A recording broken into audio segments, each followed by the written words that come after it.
ஆண்டவராகிய இயேசுவின் நாமத்தினால் இந்த காலை வேளையில கூட உங்களை யாவரையும் வாழ்த்துகிறேன். கர்த்தர் உங்களை ஆசீர்வதிப்பாராக. இந்த நாளிலே கூட யோபு 36 அதிகாரம் 11 கூட வாசித்து தியானிக்கலாம். அவர்கள் அடங்கி அவரை சேவித்தால் தங்கள் நாட்களை நன்மையாகவும் தங்கள் வருஷங்களை செல்வ வாழ்வாகவும் போக்குவார்கள்.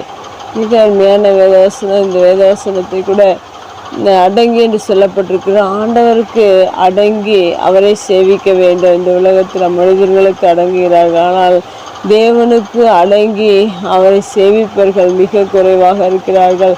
ஆனால் இங்கு வேத வசனத்தில் சொல்லப்பட்டிருக்கு, அப்படி அடங்கி இருக்கிறவர்களுக்கு 2 விதமான ஆசீர்வாதங்கள் இந்த வேத வசனத்தில் சொல்லப்பட்டிருக்கிறது.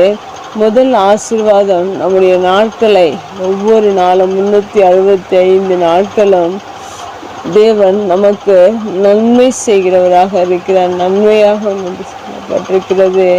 நீங்களும் உங்கள் வாழ்க்கையில் நன்மைகளை செய்து அந்த ஆசீர்வாதத்தை பெற்றுக்கொள்ளுங்கள். 2வதாக, வருஷங்களை செல்வ வாழ்வாகவும் போக்குவார்கள் என்று சொல்லப்பட்டிருக்கு.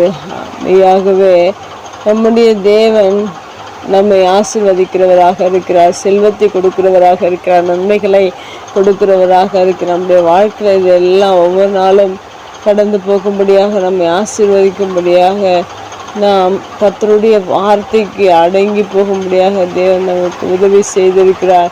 இப்படிப்பட்ட ஆசீர்வாதத்தை இந்த உலகத்தில் இருக்கிற இந்த மனிதனால் கூற முடியாது. நம்முடைய வாழ்க்கையில் நாம் அவருக்கு அடங்கி அவரை சேவித்து தேவன் வைத்திருக்கிற நன்மைகளையும் தேவன் வைத்திருக்கிற செல்வங்களையும் நாம் பெற்றுக்கொண்டு இன்னும் தேவனுக்காக வாழ்வோம். கர்த்தர் நம்மை ஆசீர்வதிப்பார்.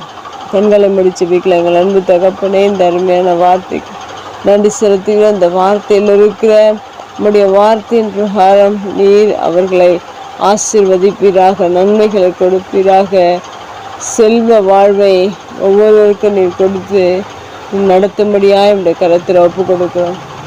இயேசுவின் நாமத்தில் ஜெபங்கள் நல்ல பிதா. ஆமென்.